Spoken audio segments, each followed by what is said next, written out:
kepada Bapak Muhaimin, silakan pimpin doa. Ya Pak, terima kasih. Mari kita bersama-sama berdoa. Mohon berdoa kita semoga belajar hari ini lancar. Berdoa mulai.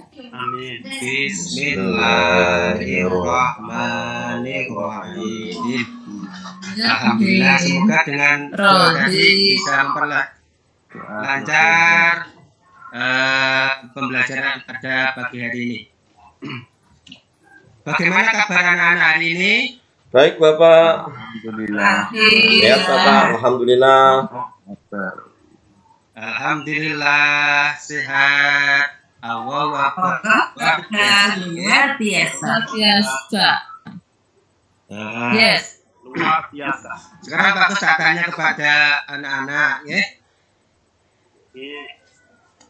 Anak-anak sekarang di kelas 4 ini usianya berapa? 5 tahun ya. Dijawab dengan titik jari dulu. Siapa yang mau menjawab? Kelas 4. Ya Pak. Ya, Mas Muhaimin umurnya berapa sekarang? 7 tahun Pak. Oh, 7 tahun. Pada Mas Saifuddin umurnya berapa sekarang ya? 9 tahun Pak.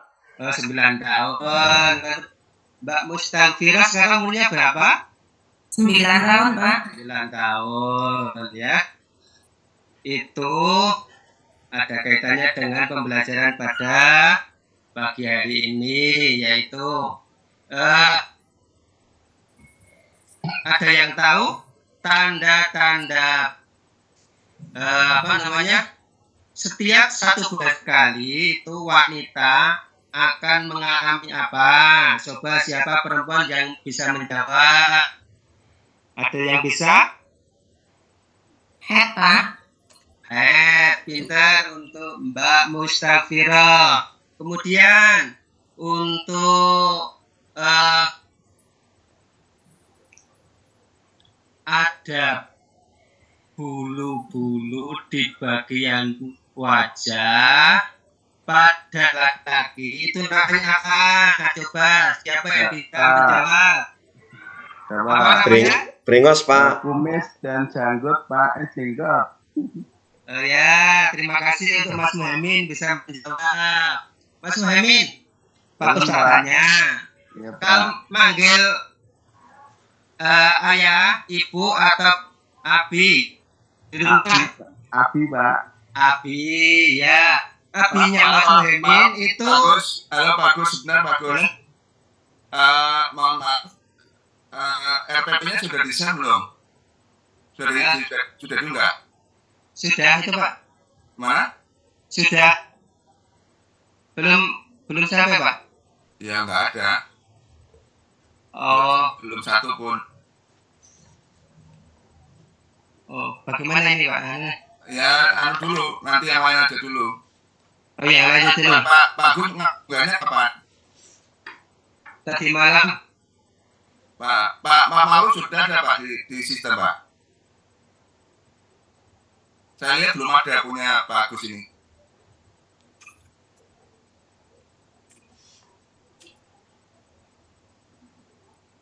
Ya. Belum ada ya Pak ya? Belum ketemu. Ya itu. Jadi ini yang satu itu yang sudah munggah itu Bu Nursia, Pak Saifuddin, Pak Badruddin, Pak Bunailul, Bu Mustafira, Pak Muhaimin, Bu Nur Ma'ani, dan Pak Taufik. Hanya 8 orang, baru 8 orang. Itu ya, yang kedua ini juga belum semuanya. Gitu juga yang ketiga. Oke Pak, nanti silakan diunggah dulu ya. Maaf Pak, ini kok belum mana? Oke ya, saya kan jadi sulit nggak bisa menyimak RPP-nya. Sebentar Pak. Mungkin bisa dilanjut yang lain dulu untuk menyiapkan. Iya, yang lain dulu aja. Lupa ini. Pak Taufik dulu Pak. Pak Taufik ya. Pak Taufik sudah. Bu Nenel sudah. Pak Taufik sebentar. Pak Taufik itu Benar, Bu Mustafil. Enggak, maksudnya untuk praktek duluan itu loh. silakan Pak Taufik kalau sudah siap. Diambil Pak. Taufik diambil dulu. Sesuai urutan aja Pak. Setelah Pak Agus kan kemarin di-share sama Bu Vina itu berarti sama Pak Sebut. Pak Saifuddin ya? Iya, Pak Sebutin. Enggak, Pak Saifuddin. Nggih. Ya. Baik, Pak. Pak Taufik tolong dimatikan dulu ya. Iya. Ini suara di mana tuh itu Pak? Sekolah. Masjid Pak, ada pengajian. Ya kalau bisa enggak ini Pak, nanti ganggu yang lain ya. Nah, Bapak mungkin cari tempat yang agak jauh. Baik. Ya, silakan Pak Saifuddin. Ya, bisa dimulai, Pak. Ya, baik. Ya, monggo. Assalamualaikum warahmatullahi wabarakatuh. Waalaikumsalam warahmatullahi wabarakatuh. Selamat pagi anak-anak. Bagaimana kabarnya? Alhamdulillah. Alhamdulillah. Baik. Sehat Pak. Sebelum kita memulai pelajaran, terlebih dahulu kita berdoa. Mari kita mulai pelajaran pada pagi hari ini dengan membaca basmalah. Semoga Allah memberikan kita ilmu yang manfaat dan barokah. Bersama-sama Bismillahirrahmanirrahim. Kemudian sebelum pelajaran juga akan saya absen secara singkat. Bapak Agus Salim, Mas Agus Hadir, Salim, Hadir, Pak. Mbak Mustafiro, Ada Pak. Mbak Nur Insia, Ada Pak. Mas Muhaimin,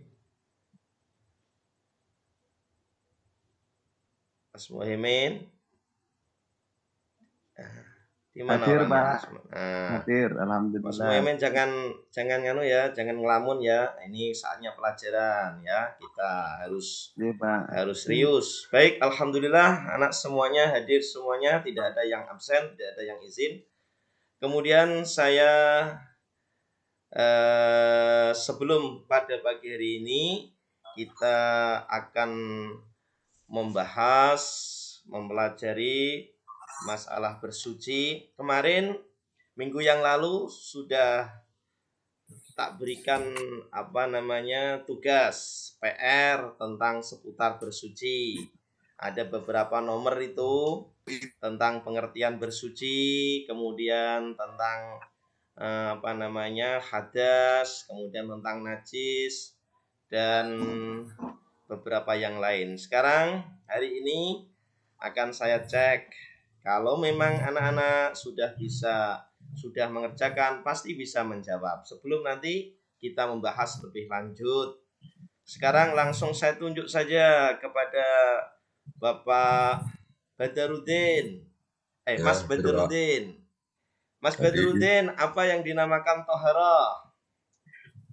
Bersuci, Pak. Alhamdulillah, ternyata bisa. Kemudian Mbak Mustalfirah, apa yang dinamakan najis? Najis itu kotoran Pak. Kotoran yang bagaimana? Kotoran yang harus dibersihkan Pak. Wah, kurang lengkap itu.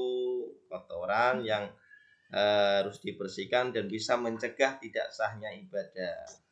PR-nya harus jelas, nanti dibenahi lagi. Kemudian Mas Muhaimin, apa yang dinamakan dengan hadas, Mas Muhaimin? Hadas itu sesuatu yang membatalkan wudhu, Pak. Membatalkan suci. Sesuatu yang membatalkan wudhu. Ya. Baik, sebelum kita lanjutkan, sekarang semuanya disimak tugasnya.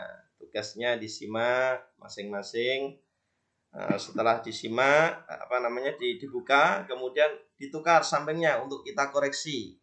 Untuk kita koreksi PR tersebut, sekaligus kita membahas daripada apa yang sudah saya berikan kemarin, tugas-tugas itu, yaitu kita akan menjelaskan masalah bersuci. Sekarang dilihat untuk di layar ini, semuanya harap memperhatikan ya, jangan sampai tidak memperhatikan. Baik, kelihatan anak-anak? Belum. Kelihatan? Sudah, Pak. Sudah ya? Alhamdulillah.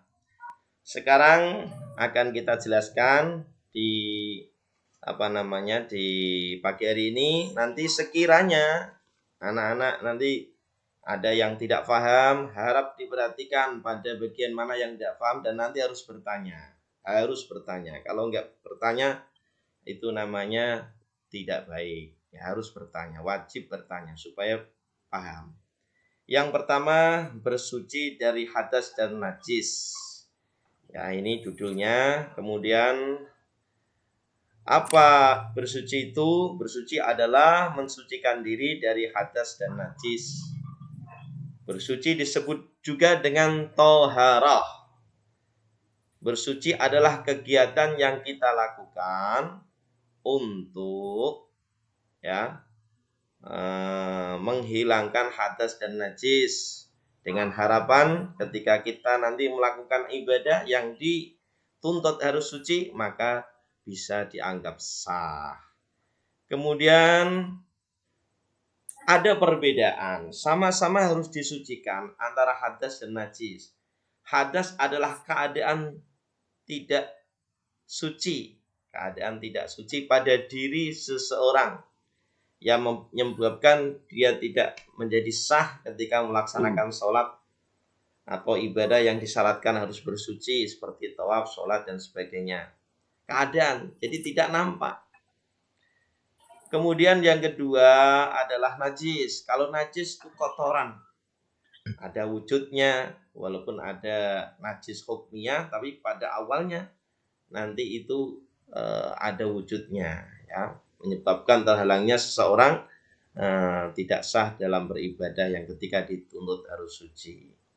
Ya, contoh hadas kecil, seperti kentut, seperti bersentuhan dengan lawan jenis dan seterusnya. Kemudian kita lanjutkan contoh contoh najis, seperti kotoran, seperti kencing, najis mughaladhah seperti kotoran anjing, kotoran babi, dan seterusnya. Kemudian hadas, cara mensucikannya bagaimana? Ini kita perinci. Kalau hadas kecil adalah hadas yang cara mensucikannya bisa suci dengan cara berwudu. Kalau hadas besar adalah hadas yang cara mensucikannya dengan cara mandi. Ya. Kemudian najis dibagi 3. Ada najis yang ringan, najis mukhaffafah, najis yang berat, mughaladhah, najis yang diantara itu tidak berat, tidak ringan, sedang-sedang, namanya najis mutawassithah. Ya. Kemudian yang perlu diperhatikan sebelum nanti akan kita tanyakan kepada adik-adik semuanya. Nah, ini sebagai pembahasan yang terakhir. Jadi najis itu ada mutawassithah, ada mughaladhah, ada najis mukhaffafah. Kalau najis mukhaffafah itu najis kencingnya anak kecil, laki-laki yang belum berumur 2 tahun dan hanya mengkonsumsi ASI. Cara mensucikannya cukup dengan memercikkan air kepada tempat yang terkena najis. Ringan cara mensucikannya. Kemudian najis mughalladhah, najisnya anjing atau najisnya babi, apakah itu air liur, apakah itu kotorannya, atau apapun yang menjadi keturunannya anjing ataupun babi. Adapun najis yang di antara najis mukhaffafah dan najis mughalladhah adalah najis mutawassithah. Ya, cara mensucikannya beda-beda. Kalau najis mutawassithah nanti adalah dengan cara menghilangkan bau, rasa, dan warnanya, ya, dengan cara menyiramkan air ke tempat yang terkena najis, maka akan menjadi suci. Tetapi kalau mughalladhah, selain menghilangkan bau, warna, dan rasanya, nanti diulang sampai 7 kali, salah satunya dicampur dengan debu. Baik anak-anak, sudah panjang lebar saya jelaskan. Sekarang saya mau bertanya kembali, ya, kepada semuanya. Ini ada beberapa yang akan saya tanyakan. Yang pertama kepada Mas Badrudin. Menyimak ya, Mas Badrudin ya. Mas Badrudin, najis ada berapa Mas Badrudin? 3, Pak. Ada berapa? Ada 3. Sebutkan Mas Badrudin. Ada 3. Apa semua? Mukhaffafah, mutawassithah, dan mughalladhah. Mughalladhah. Kemudian yang putri sekarang, Mbak Nur Insyah. Ayo Mbak Nur sedang apa itu? Diperhatikan. Hadas ada berapa Mbak Nur Insyah?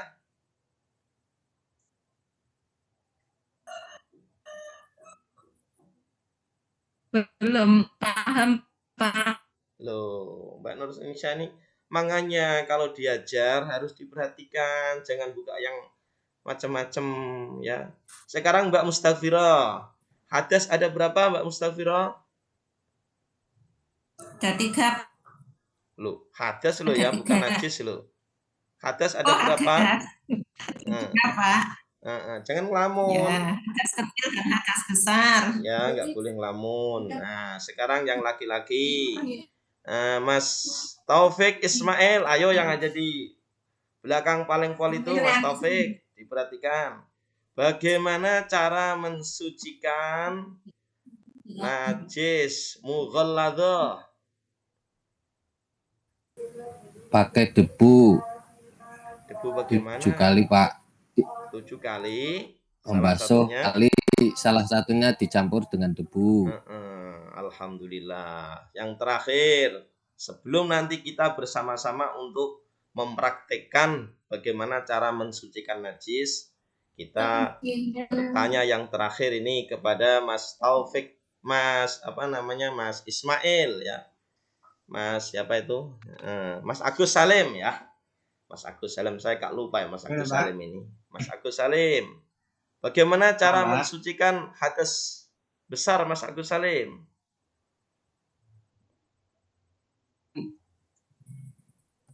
Ayo Dibasuh Mas 7 kali yang debu, Pak. Kayak seperti itu ya, Pak? Oh, hadas besar Mas Agus Salim. Oh, hadas besar. Jadi mandi hadas. Baik anak-anakku, oleh sebab itu koreksi. Tetap kalau salah ya ditulis salah, dan nanti harapan saya ada dibenahi lebih baik lagi. Kemudian, nah ini sebagai penutup, hari ini juga ada saatnya kita mempraktekkan. Karena kalau ilmu tidak dipraktekkan, nanti akan tidak paham atau kurang bermanfaat. Oleh sebab itu, anak-anak siap untuk hari ini kita akan di luar, tidak di dalam kelas, akan Bapak ajari cara mensucikan najis mukhaffafah, juga najis mughalladhah, dan juga najis mutawassithah. Oleh sebab itu, harapan saya setelah saya memberikan contoh, nanti satu persatu akan kita tunjuk untuk mempraktikkan apa yang kita contohkan tadi, dan akan kita nilai bagaimana kecakapan adik-adik semuanya, mas-mas semuanya nanti dalam menyikapi mengerjakan apa yang menjadi tugas dalam menghilangkan najis, baik itu yang mutawasito, mughaladhah atau mukhafafah. Dan juga nanti praktek yang berikutnya pada waktu yang akan datang nanti bagaimana kita praktek berwudu yang benar dan juga mandi besar yang benar. Oleh sebab itu harapan saya nanti jika ada yang tidak paham harap bertanya. Dan nanti tugas Anda yang PR itu juga akan dinilai sama Bapak Guru, dan juga praktek nanti juga akan dinilai sama Bapak Guru. Baik anak-anakku, singkat saja pada pagi hari ini, semoga kita semuanya tetap diberikan semangat oleh Allah Subhanahu wa taala. Mohon semangat kepada Allah untuk selalu belajar tafaqquh fiddin supaya kita ini bisa beragama dengan baik. Harapan kita, jika kita suci, maka hati kita juga semoga diharapkan bisa suci, keadaan kita juga bisa sehat, dan kepada semuanya untuk saling mengingatkan demi kebaikan. Tetap semangat, tetap saling tolong-menolong, dan kita akhiri pada pagi hari ini. Atau ada yang bertanya di antara Anda sebelum saya tutup? Tidak ada Pak Guru. Oh ya, baik, nanti bisa sambil berjalan ya, sambil kita di luar sambil bertanya. Silahkan, welcome. Anda sudah besar, sekarang sudah tidak kecil lagi, sudah kelas 1 sanawiyah. Baik, kita tutup anak-anakku semuanya majelis ini dengan membaca doa kafaratul majelis bersama-sama. Subhanakallahumma wa bihamdika asyhadu an la ilaha illa anta astaghfiruka wa atubu ilaik. Assalamualaikum warahmatullahi wabarakatuh. Waalaikumsalam warahmatullahi wabarakatuh. Baik, terima kasih Pak Saifuddin. Yang berikutnya Lul ya, silakan untuk siap-siap. Dan tolong ya semua mahasiswa on kamera. Silakan Bu Nailul Falika.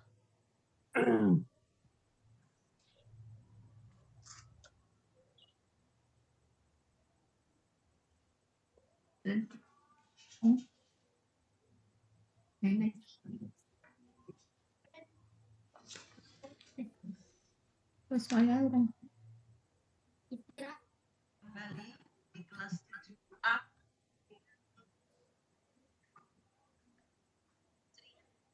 Sangat cerah ini, alhamdulillah juga kita bisa bertemu kembali dalam mata pelajaran fikih ya. Sebelumnya, bagaimana kabarnya anak-anak semua? Baik Bu. Alhamdulillah. Sehat Bu. Maaf Bu Ya. Bu Nailul, kenapa goyang-goyang begitu ya? Kamera saya Apa? Gimana? laptopnya habis jatuh. Kenapa? Laptopnya habis jatuh. Agak goyang. Oh, agak pusing itu laptopnya ya. Ya. Dimaklumi ya Pak ya. Nggak ada gantinya Bu. Nah, ini ngelihatnya nggak ini. Cari ganti nanti. Ya, silakan. Oh gitu ya. Oke Pak.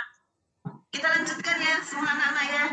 Baik Bu. Buat kalian baik hari ini ya. Oke. Sebelum kita ada pemaparan materi bab 1, kita absen dulu. Di sini Bu Nailul akan mengabsen karena baru kelas 7, baru selesai sama ya. Jadi ini belum pada kenal ini. Murid-murid baru. Karena materinya juga baru. Kalian juga peserta didik baru, maka perlu kenalan dulu. Di paling depan ada Mas Agus Salim ya? Ya Mas Bu. Agus, Ya Ya. Bu. rumahnya di mana Mas? Rumahnya di Magelang, Bu. Oh, jauh juga ya. Berarti pondok ya? Iya, di pesantren, Bu. Selanjutnya ada lagi Bu Mustafiroh. Iya Bu, ada Bu. Ya, Mbak Mustafiroh bagaimana? Sehat ya ini ya? Ya Alhamdulillah. Oke. Rumah di mana Pak Mustafiroh? Tetangganya Pak Mohaimin Bu. Oh iya tetanggaan. Oke. Terus lagi ada Mas Saifuddin. Mas Saifuddin ini orang mana ini Mas? Pati, Bu. Oh Padi. Alhamdulillah ya. Padi Bumi Minatani nggih. Nggih, Bu. Oke. Di dalam satu kelas ini ada berapa siswa ya semuanya? Hari ini masuk semua? Masuk semua, Bu. Alhamdulillah. Oke, masuk semua. Semoga selalu tertib ya. Karena absensi termasuk ada nilainya tersendiri lah. Jadi untuk siswa baru seperti ini di kelas 7A mohon untuk diperhatikan absensinya. Jangan sampai sering bolos, jangan sampai tidak masuk. Kalau tidak masuk, mohon untuk ada izinnya.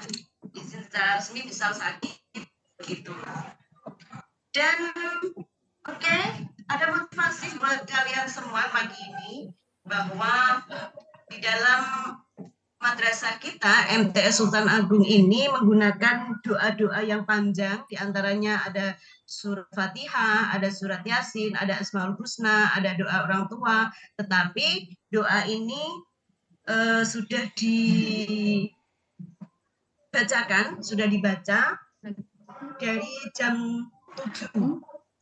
Ya, berarti secara bersama-sama untuk baca doa. Jadi setelah bu guru atau pak guru masuk dalam kelas, kalian sudah selesai berdoa, langsung ada materinya begitu. Mungkin di tempat lain berbeda dengan di MTS Sultan Agung. Kalian harus bisa beradaptasi begitu ya.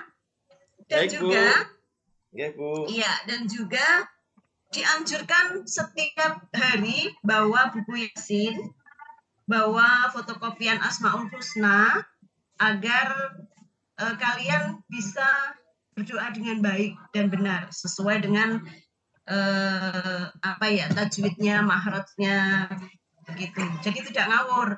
Nanti ketika lulus MTS hafal Yasin tapi nggak tahu bagaimana cara bacanya yang benar begitu. Siap ya anak ya? Baik, Bu. Oke. Untuk struktur nanti akan dibimbing oleh wali kelas ya. Nanti wali kelasnya adalah Bu Titi mungkin ya. Oke. Nah, sebelum ini mari kita baca basmalah. Baca basmalah bersama untuk mengawali materi yang akan kita bahas di bab 1 ini. Bab 1 nanti kita akan bahas tentang hadas dan najis. Begitu. Siapkan ya bukunya, buku tulis, pulpennya. Sudah siap semuanya ya? Oke, kita baca basmalah bersama.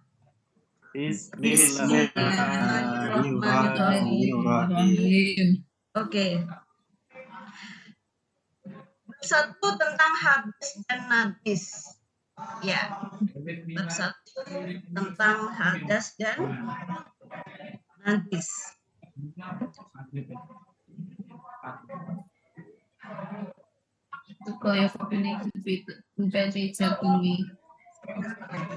Sebelum masuk bab hadas dan najis, ada pertanyaan ya buat kalian di awal ini.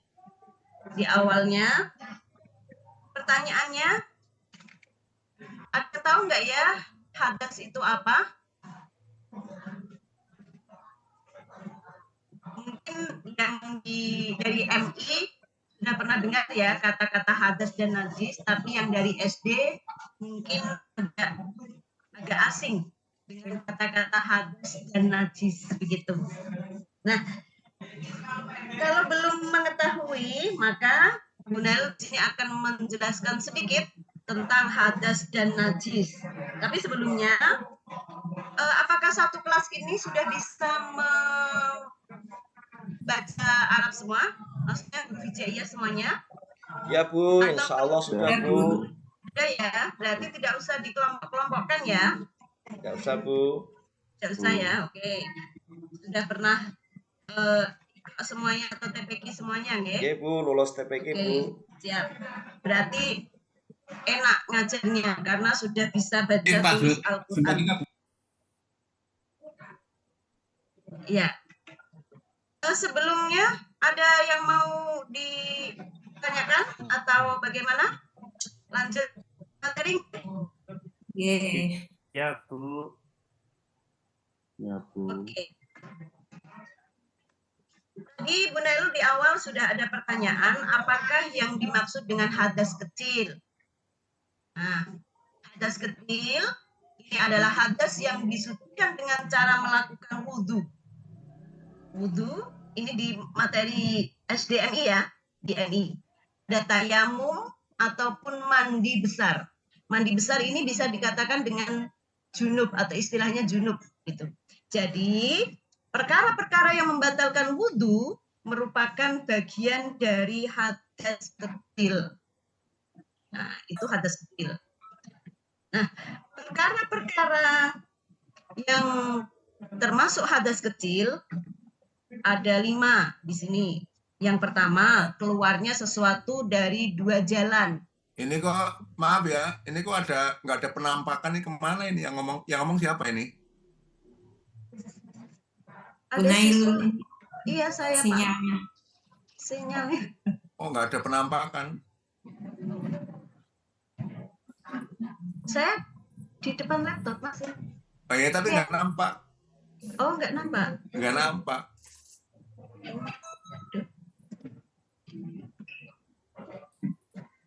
Ada.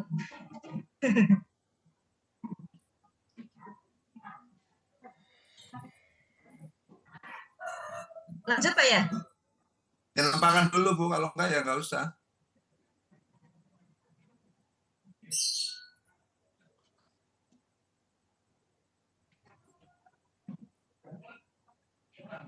Ini yang lain pada kemana ini? Agus Salim juga nggak nampak, Pak Muhaimin. Tolong ya, ya menampakkan diri ya. Kalau mau lanjut, kalau enggak ya sudah. Ini Pak, punya saya itu setiap untuk disimpan kok mental terus nih. Kirim file. Ya saya nggak tahu ya. Sudah ya Pak? Saya sudah muncul nggak Pak? Ya sudah. Oke. Silakan Bu, lanjut Bu. Oke, terima kasih. Mohon maaf. Oke, kita lanjutkan. Ada beberapa perkara. Kok hilang lagi Bu? Ah, ya.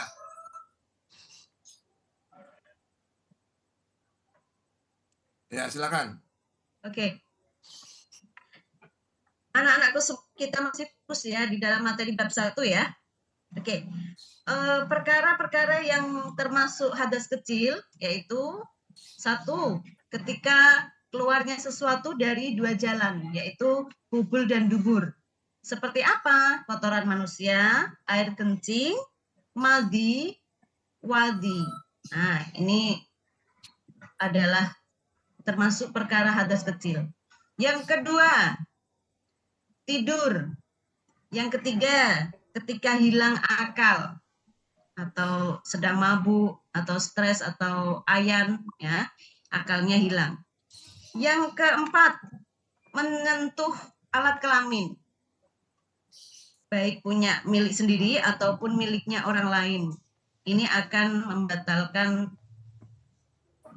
hadas. Ini termasuk hadas kecil maksudnya begitu.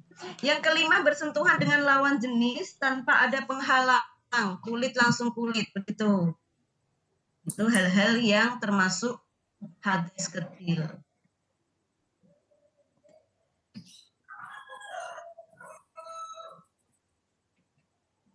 Selanjutnya, ini semuanya sudah paham tentang perkara-perkara yang termasuk hadas kecil ya?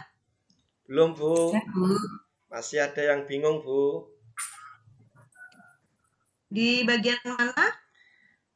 Saya masih bingung Bu, apa itu perbedaan madi, wadi, dan mani Bu. Masih belum paham Bu yang itu Bu. Oh ya. mani itu adalah cairan yang keluar dari alat kelamin laki-laki. Gitu ya. Terus mandi Bu. dan wadi, Bu. Yang bagaimana, Bu, itu? Oke. Buka halaman berikutnya. Atau siswa yang lain sudah ada ini pandangan ya sebelum saya lanjutkan. Oke. Ada yang bisa menjawab dari Pak Saifuddin? Ini untuk sekedar tes buat kalian ya. Bagaimana? Kalau tidak ada langsung ya. Madi adalah air yang keluar dari kemaluan. Air ini bening dan lengket begitu. Nah, sedangkan wadi ini termasuk hal yang najis. Cara membersihkan wadi adalah dengan cara mencuci kemaluannya, kemudian berwudu. Nah, berwudu jika hendak sholat ya. Apabila wadi ini terkena badan, maka membersihkannya dengan dicuci saja. Sudah cukup jelas, Pak? Siapa ini dia bertanya? Mas Saifuddin ya? Saya, Bu. Dan perbedaannya bagaimana, Bu, kalau itu? Masih bingung, Bu. Ciri-cirinya bagaimana? Apakah sama lengketnya, apa yang satu bening, yang satu lengket? Atau ketika keluarnya gara-gara apa, Bu? Masih bingung, Bu. Ini kan masalahnya urusan najis, ya? Bu. Ini. Oh iya. Tapi masalahnya saya perempuan nih, jadi nggak keluar itu. Mohon maaf.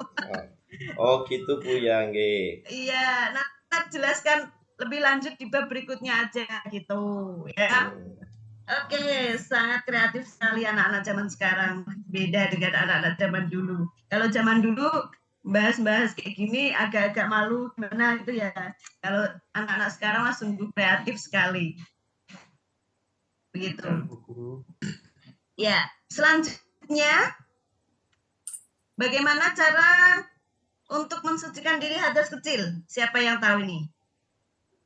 Ada yang tahu nggak? Ya? Berwudu. Mbak Mus, ya oke. Tuh, bisa. Ada yang lain? Tayamum jika tidak Oh iya, punya air. tayamum. Jika tidak ada air yang didapat kekeringan lama, kemarau panjang. Nah, ini musimnya El Nino ini ternyata. Kemaraunya panjang. Terkadang suhu di udara, suhu cuaca itu sampai 42 derajat saking panasnya. Gitu. Tapi nggak apa-apa, ini masih ditanggung orang sedunia ya. Oke, yang kedua, yang selanjutnya lagi. Apa yang dengan hadas besar? Siapa yang mau mengetahui hadas besar? Hadas yang bisa suci dengan cara mandi besar, Bu. Oke, hadas besar, betul ya. Saifuddin pintar. Hadas besar adalah hadas yang bisa disucikan dengan mandi besar. Nah, mandi besar saja ya. Jadi cukup hanya dengan wudhu. Selain itu, untuk menghilangkan hadas besar, mandi juga bisa menghilangkan hadas kecil. Contohnya, keluarnya mani, berhubungan intim.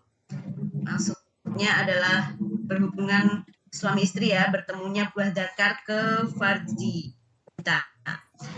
Terus ada haid atau keluarnya darah pada wanita setiap bulannya. Ada nifas. Nifas ini adalah keluarnya darah ketika setelah melahirkan. Dan ada wiladah juga. Nah, ini termasuk hadas-hadas besar.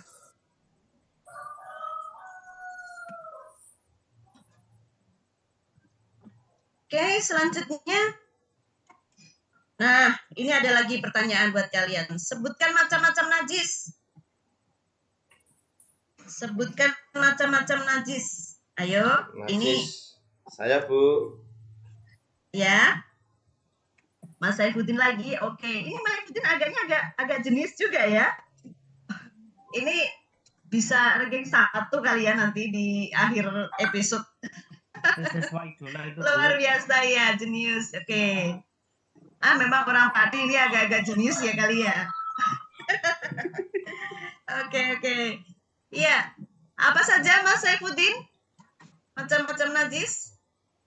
Ada najis yang mutawasito, ada yang Ya. mughalladhah, ada yang mukhafafah, Bu. Oke, benar. Pinter sekali ya. Oke, lanjutkan. Najis yang pertama ada najis ma'fu. Najis yang ini berarti najis yang dimaafkan begitu ya. Dalam bahasa sederhana, najis yang bisa didefinisikan sebagai najis yang dihukumi seperti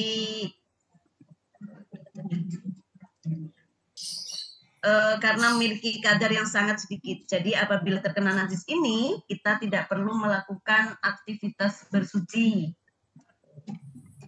Hadis mutawasitoh, hadis yang memiliki tingkat sedang.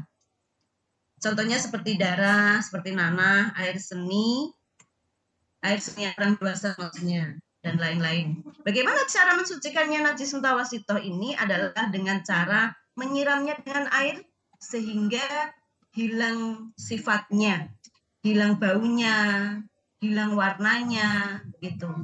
Itu adalah najis mutawasitoh. Yang ketiga, ada najis mughalladhah. Najis ini memang najis yang besar, najis tingkatan yang paling berat. Ini cara mensucikannya juga perlu ketelitian yang sangat luar biasa. Waktunya, Bu Nail. Oke, siap.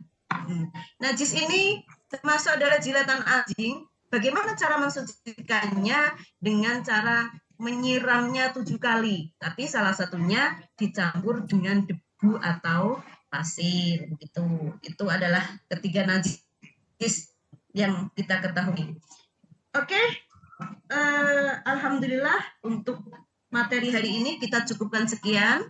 Kita ketemu lagi di minggu depan dengan materi yang berbeda, dengan suasana yang berbeda, dengan keceriaan yang bertambah semangatnya pula. Oke?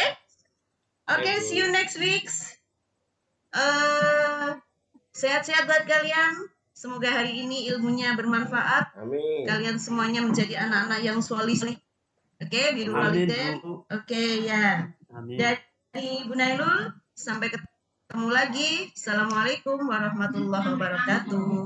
Waalaikumsalam warahmatullahi wabarakatuh.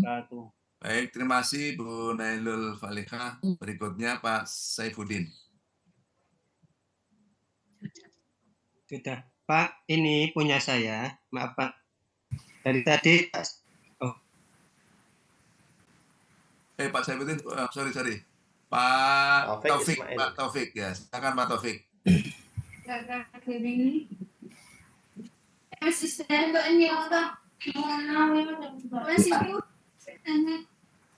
Assalamualaikum warahmatullahi wabarakatuh. Waalaikumsalam. warahmatullahi wabarakatuh. Bagaimana kabarnya anak-anak hari ini? Baik, Bapak Alhamdulillah, Guru. sehat. Sehat, Pak. Semuanya sehat ya? Nggih, Bapak. Sebelum pembelajaran kita mulai, coba siapa yang hari ini tidak berangkat? Ada yang izin apa tidak? Tidak, Nihil, Pak. Bapak. Alhamdulillah nihil hari ini. Hadir semua, Pak. Nihil. Yang selalu nggak masuk itu nihil.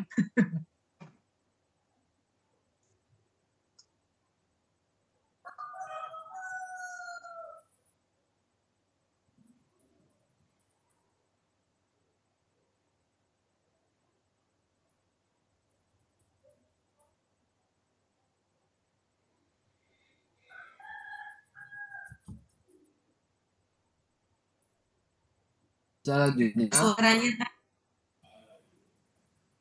sebelum kita sebelum Pak Guru menerangkan materi yang hari ini akan Guru sampaikan, mari kita bersama-sama berdoa dengan membaca basmalah bersama-sama.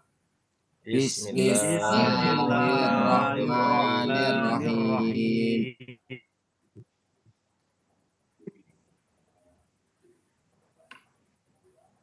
Anak-anak sekalian, sebelum kita hari ini akan mempelajari tentang tanda-tanda balik, maka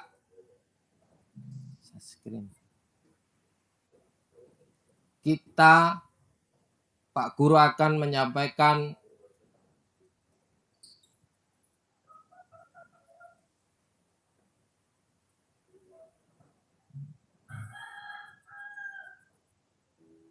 beberapa pertanyaan tentang tanda-tanda balik. Anak-anak, ada yang sudah tahu tentang balik?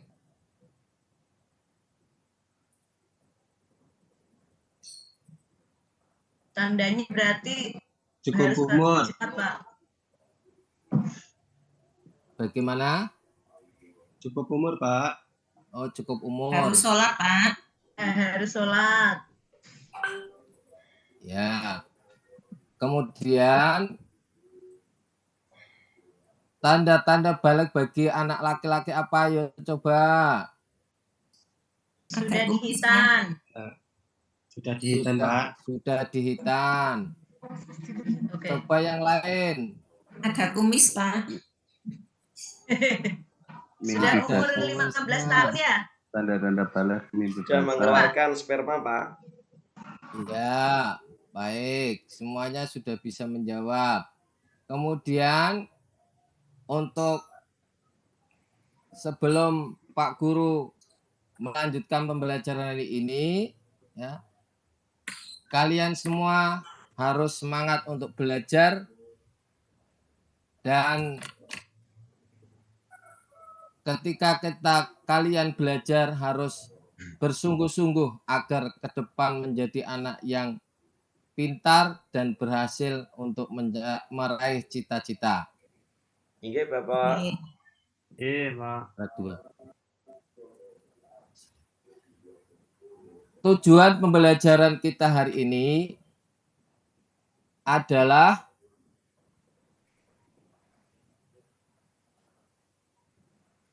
kita semua akan mempelajari tentang yang namanya tanda-tanda balik. Maaf, Pak Guru. Kalian semua, ya, Pak Guru.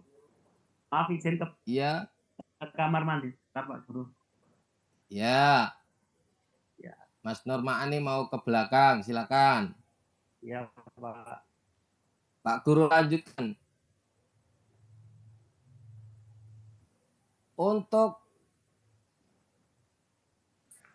Maka kalian semua harus memahami tentang apa yang dimaksud dengan pengertian dari balik.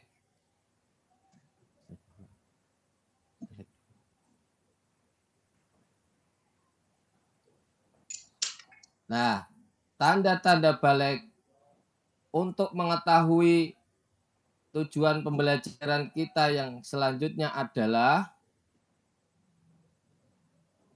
anak-anak harus memahami atau mengetahui tanda-tanda balik bagi anak laki-laki dan perempuan. Kemudian anak-anak mengetahui tentang hadas besar dan penyebab orang diwajibkan untuk melakukan mandi wajib.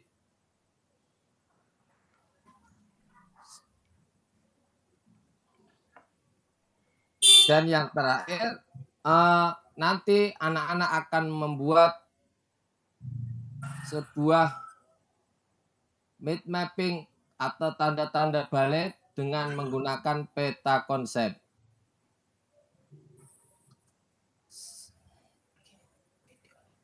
Selanjutnya, Pak Guru akan menampilkan video pembelajaran yang Pak Guru buat. Coba nanti diperhatikan anak-anak ya. Kalian sambil melihat video dan sambil membuat catatan kecil untuk nanti membuat peta konsep.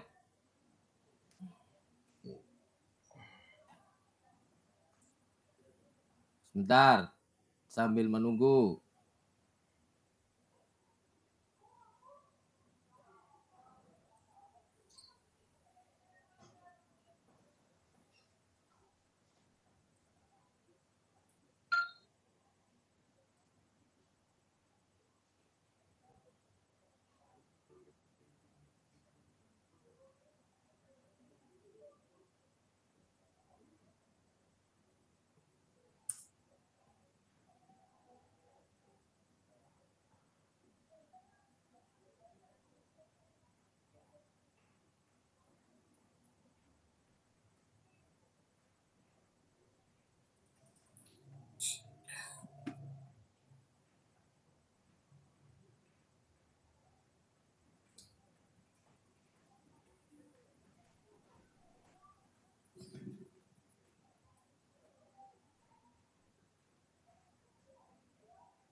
Yo, yang di belakang sambil memperhatikan, jangan mainan sendiri ya.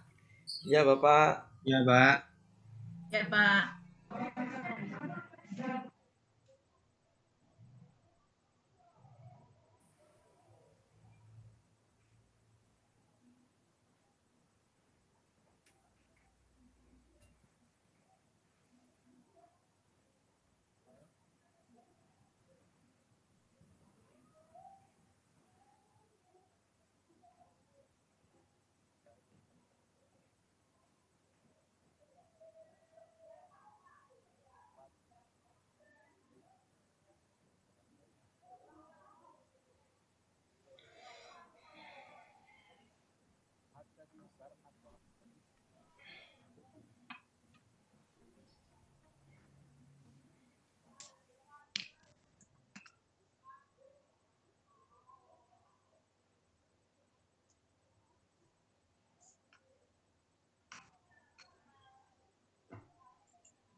Sinyalin apa nggih, Pak? Ini videonya video bisu itu namanya.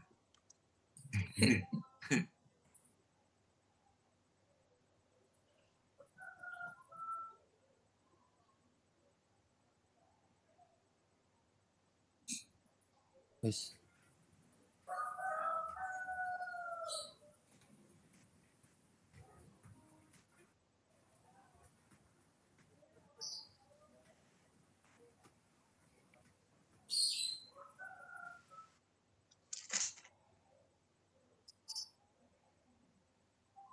Gimana anak-anak? Tadi sudah sama-sama menyaksikan video yang Pak Guru putarkan tentang tanda-tanda balik. Coba Mas Saifuddin, apa yang bisa diamati dari video yang Pak Guru putarkan? Mengetahui tentang tanda-tanda balik untuk laki-laki dan perempuan, Bapak. Ya, betul.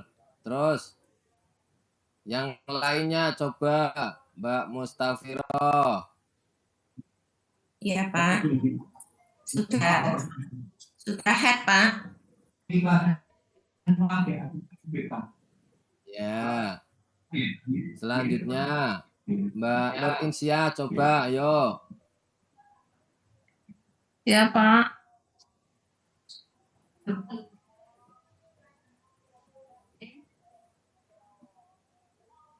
Apa yang bisa diamati Mbak Nur Insia? Tanda-tanda balik ini, Pak. Ya, tanda-tanda balik. Apalagi selain tanda-tanda balik? Pengertian balik, Pak. Oh iya, pengertian balik. Coba yang lainnya. Pak Mas Norma Ani.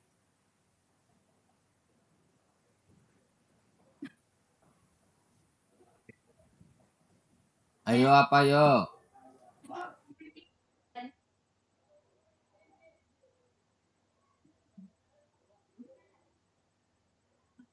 Mas Normanya apa? Jangan cerita sendiri.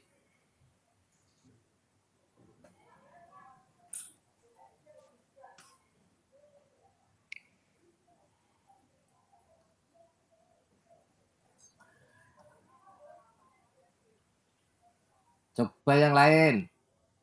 Siapa yang Hadas bisa besar, menjawab? Hadas besar. Mas Badarudin. Ya, Pak.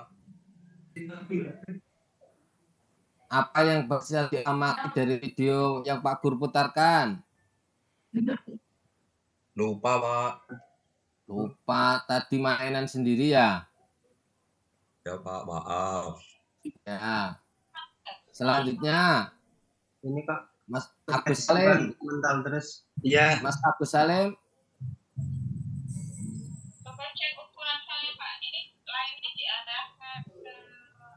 Mas Agus Salim, apa yang dapat diamati dari video yang Pak Guru putarkan?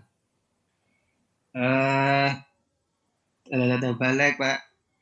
Tanda-tanda balik. Ya.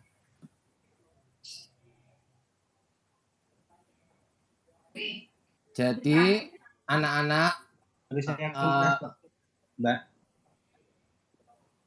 Pada kesempatan pagi hari ini Pak Guru akan mengelompokkan anak-anak menjadi 8 kelompok yang tugasnya dari pengamatan tadi yang Pak Guru putarkan, anak-anak semuanya untuk membuat mapping atau bagan atau bisa juga peta konsep atau yang berbentuk seperti pohon juga boleh. Waktunya, Yang isinya tanda-tanda balik. Pak Taufik, waktunya Pak. Pengertian balik, tanda-tanda balik bagi laki-laki dan perempuan dan hadas besar dan juga penyebabnya. Pak Taufik, waktunya. Halo. Iya Pak. Waktunya sudah habis. Selanjutnya, demikian anak-anak, nanti kalian semua bisa membuat tugas itu, dan ini materi tanda-tanda balik yang Pak Guru sampaikan, semoga bermanfaat. Dan Pak Guru akhiri, Assalamualaikum warahmatullahi wabarakatuh. Waalaikumsalam warahmatullahi wabarakatuh. Berikutnya Pak Muhammad Badarudin Mukti. Ya Pak.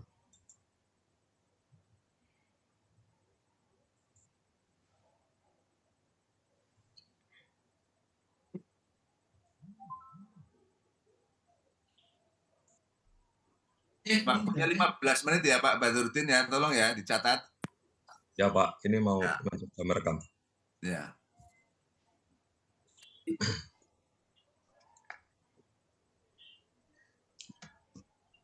Assalamualaikum warahmatullahi wabarakatuh. Waalaikumsalam warahmatullahi wabarakatuh.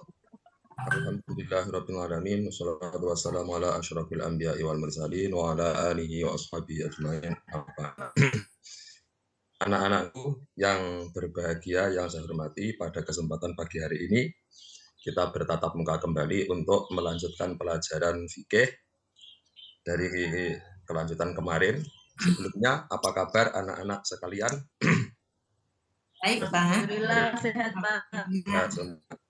Ya. Ya. Untuk yang tidak masuk mungkin ada. Lihat absennya. Masuk semua. Masuk semua, Pak. Masuk semua, Pak. Ya, semua masuk semua. Semua. Tempat duduk dan alat-alat tulis dipersiapkan dengan sebaik-baiknya untuk mengikuti pelajaran yang akan disampaikan pada pagi hari ini.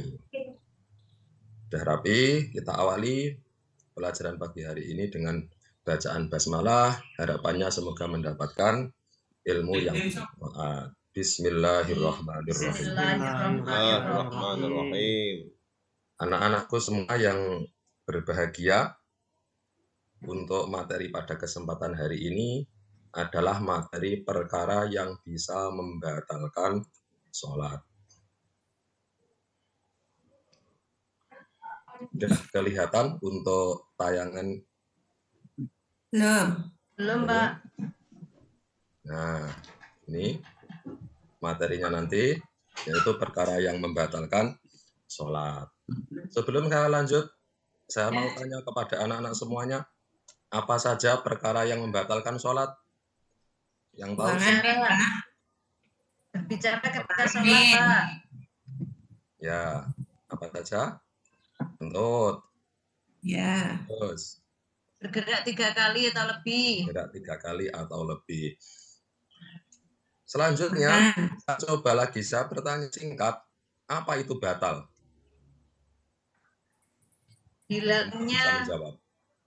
Hilangnya kesucian hilangnya kesucian. Tapi urusan batal salat loh ya. Ada yang tahu? Kalau belum tahu, kita saksikan, kita cermati, dan kita ikuti pelajaran pada pagi hari ini. Perkara yang membatalkan sholat itu apa saja? Yang pertama,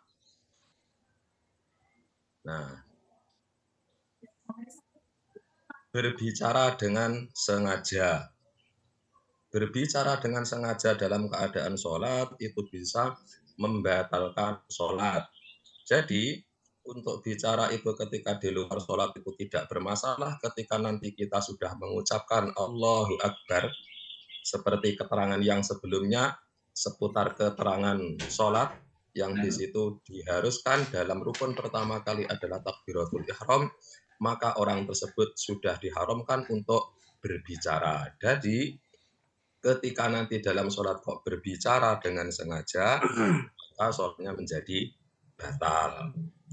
Berbicara yang dimaksud, mungkin satu haraf yang bisa memahamkan atau dua haraf yang tidak bisa memahamkan, itu sudah bisa membatalkan sholat. Misal, ini kita sholat ada yang manggil, Mas, ayo makan, dijawab iya.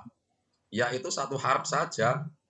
Nah, kesengajaan menjawab, maka sholatnya batal. Yang kedua, bergerak dengan banyak. Yang dianggap dengan banyak ini adalah 3 gerakan atau lebih secara berturut-turut.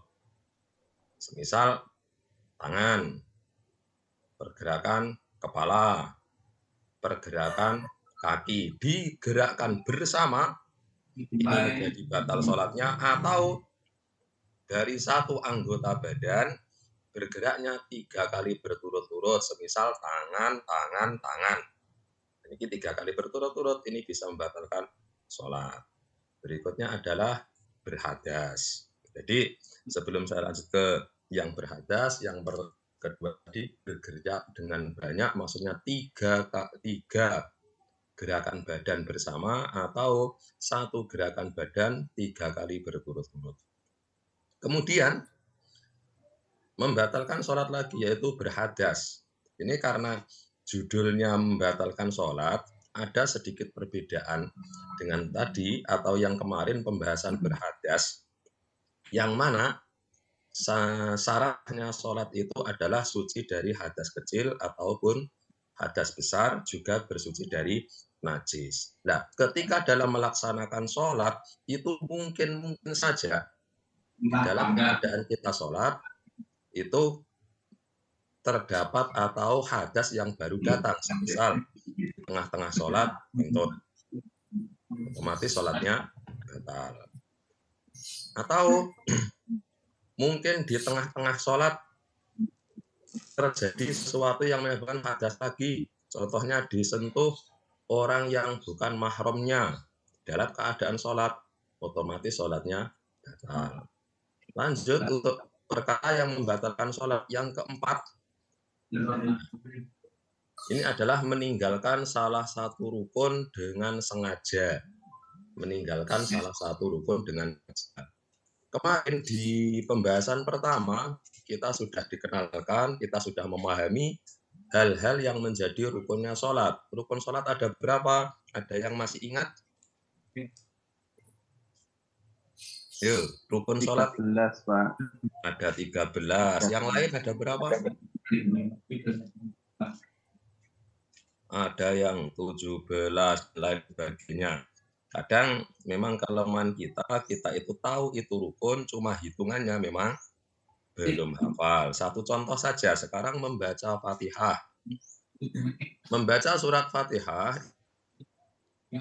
atau bukan? Rukun atau bukan? Rukun, Bapak. Rukun. Nah, misal dalam membaca Fatihah sholat itu rukun, itu ditinggalkan dalam melaksanakan sholat, bagaimana konsekuensi sholatnya?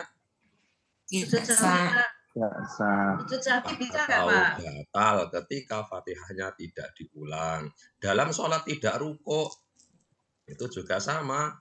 Rukuk itu menjadi rukun sholat, kok ditinggalkan, berarti sholatnya tidak sah atau batal. Berikutnya, kalau diganti dengan sujud sahwi gimana, Pak? Tidak bisa. Nanti sujud sahwi itu sebagai pengganti dari sunnah abad yang ditinggalkan. Kalau rukun tidak bisa digantikan dengan sujud sahwi. Itu, Pak. Lanjut. Yang membatalkan sholat kembali yaitu terbuka aurat. Padahal sejak awal kita sebelum melaksanakan sholat tadi sudah kita ketahui, sudah kita laksanakan. Syarat sahnya melaksanakan sholat itu adalah menutup aurat. Ternyata di dalam tengah-tengah sholat terjadi hal yang mengakibatkan terbuka aurat. Semisal ada angin kencang. Akhirnya baju ada yang nyingkap. Mukena ada yang nyingkap. Atau kalau anak-anak kita lihat itu kadang sarungnya runtuh. dan lain sebagainya. Hal-hal yang bisa mengakibatkan terbukanya aurat itu menjadikan sholatnya batal. Jadi besok lagi kalau mau melaksanakan sholat, diupayakan dalam melaksanakan sholat nanti aman. Dalam arti untuk aurat tidak akan terbuka. Adapun ketika terbuka kecil dan kita bisa menutup dengan seketika, maka sholatnya masih dianggap atau tidak batal.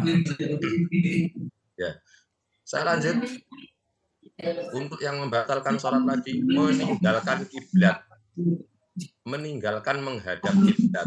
Di awal kita sudah dikenalkan dengan yang namanya syarat sholat itu juga harus menghadap kiblat. Lah di dalam melaksanakan sholat mulai dari awal sampai salam kita tidak boleh meninggalkan menghadap kiblat. Mulai dari Allahu Akbar, takbiratul ihram dan seterusnya sampai salam. Kadang ketika kurang sedikit saja sholat kita itu sudah hampir selesai, semisal tinggal sedikit itu kita tinggal melaksanakan rukun yang terakhir yaitu salam. Jadi karena dalam tengok kanan, dalam menengok waktu salam ini over.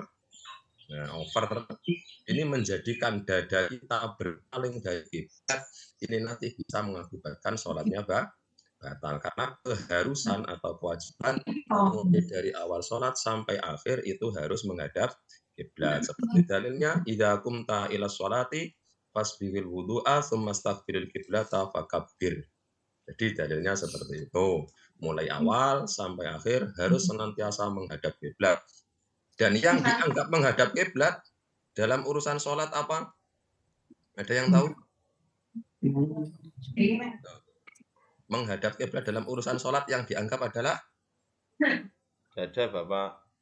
Dada. Alhamdulillah ada yang tahu dada. Jadi nanti ketika kita melihat di beberapa kejadian di tempat lain, di televisi mungkin tolan sholat kok tengok ini bagaimana.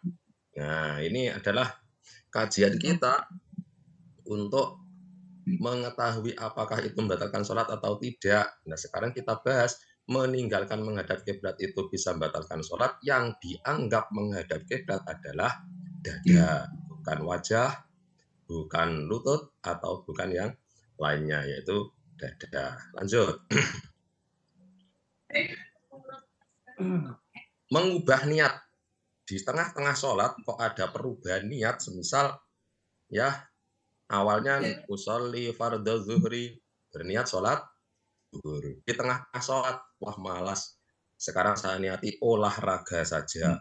Nah, karena ada niatan lain, maka sholatnya batal. Atau dari pergerakan sholat tadi dirubah niatnya. Contoh, awalnya kita berdiri melaksanakan sholat, berikutnya adalah rukuk. Ketika rukuk ada uang teman kita itu ada yang jatuh. Nah, langsung dalam hati nanti ketika sujud saya ambil uangnya ini karena ada uang jatuh. Berarti seorang tadi niatan dalam melaksanakan sujudnya adalah mau mengambil uang, tidak melaksanakan sujud sholat, maka itu namanya termasuk merubah niat di dalam sholat, sholatnya menjadi batal. Contoh lain, ya, jadi nanti bisa mengakibatkan batalnya sholat karena ada perubahan niat yang dikategorikan di luar sholat. Makan dan minum ini bisa membatalkan sholat walaupun ukuran makan atau minumnya sedikit. Semisal habis makan ada di dalam mulut kita satu buah beras atau nasi, atau mungkin ada lauk yang masih tersisa di dalam mulut. Ini ketika sholat kok masuk termakan, ini menjadi sholatnya batal. Bukan berarti gambaran minum itu dalam keadaan sholat dengan membawa piring, satu piring itu tidak. Jadi meskipun sedikit, kok tertelan di dalam sholat, itu hukum sholatnya menjadi batal. Kadang anak-anak kecil itu ya ada-ada saja mau sholat makan permen. Nah, makan permen itu kan SD. Sekarang kita itu sudah MTS. Tingkatannya adalah tamat MI, tamat SD. Yang dulunya sholat dengan makan permen, mulai hari ini tidak boleh. Kita sudah MTS. Makan dan minum. Selanjutnya membatalkan sholat adalah tertawa. Tertawa sedikit atau banyak, kok memang di situ tertawa, karena tertawa itu bukan bagian dari sholat, maka sholatnya batal seperti hadis Rasulullah al-qahqahatu tangqudus sholata. Tolong Bu Nur Insia ya, jangan berisik ya. Mute tolong Bu. Oh iya. Ya, lanjut. Mohon maaf Pak. Ya Pak. Ya. Tertawa. Tertawa atau dalam istilah kita termasuk bagian dari tertawa yaitu dehem. Nah, kalau di bahasa daerah saya itu dehem. Nah, kata ini dengan tujuan yang di luar sholat, semisal ada temannya lewat, temannya lewat, dehem saja. Biar tahu, biar orang-orang itu melihat saya lagi sholat, ini menjadi sholatnya batal. Atau mengeluarkan kata-kata yang seperti di awal tadi adalah berbicara dengan sengaja, di sini tertawa, ada kemiripan di situ. Kalau berkata tadi, walaupun satu huruf memahamkan, atau dua huruf tidak memahamkan, bisa membatalkan, ini tertawa masukkan juga al-qahqahah atau demi. Dan yang terakhir, itu adalah murtad. Murtad itu adalah keluar dari Islam. Keluar dari Islam, menjadikan orang dinamakan dengan kafir. Kenapa demikian? Dulu sudah dibahas, untuk syarat wajibnya sholat ada berapa? Ada yang ingat syarat wajib sholat? Syarat wajib sholat diantaranya adalah beragama Islam. Yang kedua adalah mukallaf, akil balik. Dan yang ketiga adalah berakal. Jadi balik, berakal. Nah, salah satu diantaranya syarat tadi adalah namanya Islam, itu adalah mengecualikan orang yang belum Islam atau orang kafir. Nah, di dalam sholat, kita harus bertahan mulai dari awal sampai akhir, tidak boleh terjadi kemurtatan. Apa mungkin dalam sholat itu terjadi kemurtatan? Mungkin saja. Maaf Pak, waktunya Pak. Ya Pak. Rudin, ya.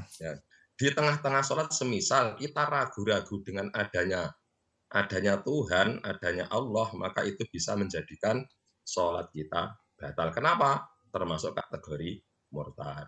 Itu tadi perkara yang membatalkan sholat. Konsekuensi ketika kita atau seseorang melakukan perkara yang bisa membatalkan sholat, maka sholatnya adalah batal. Yang pertama, kalau sholatnya batal bagaimana? Wajib mengulangi. Dan seperti yang saya sampaikan di awal tadi, batal itu tidak sah. Apa batal itu? Batal adalah sesuatu yang mengakibatkan ibadah yang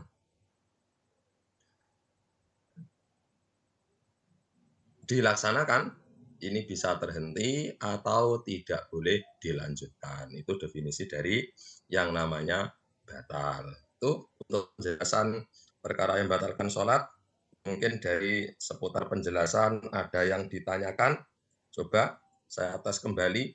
Cukup waktunya Pak. Waktunya cukup Pak. Ya, cukup itu yang kami sampaikan. Semoga benar-benar kita mendapatkan ilmu yang bermanfaat, dan kita akhiri pada pelajaran pagi hari ini dengan bacaan hamdalah. Alhamdulillahirobbilalamin. Assalamualaikum warahmatullahi wabarakatuh. Waalaikumsalam warahmatullahi wabarakatuh.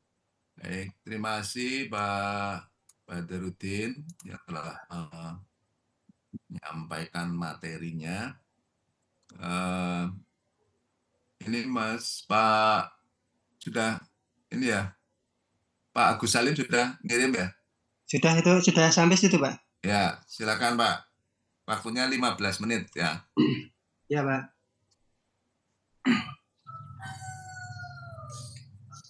Assalamualaikum warahmatullahi wabarakatuh. Waalaikumsalam warahmatullahi wabarakatuh. Bertemu lagi dengan Bapak Gus Salim, materi tentang balik.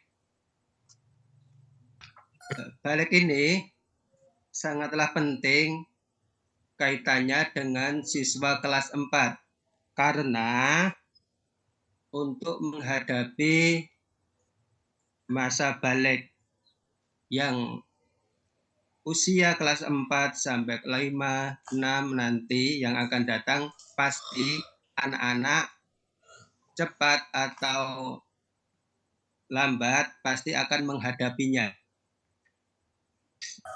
Sebelum pembelajaran pada pagi hari ini kita mulai, alangkah baiknya kita terlebih dahulu awali dengan berdoa supaya ilmu yang kita dapatkan pada pagi hari ini barokah dan bermanfaat. Amin. Mari kita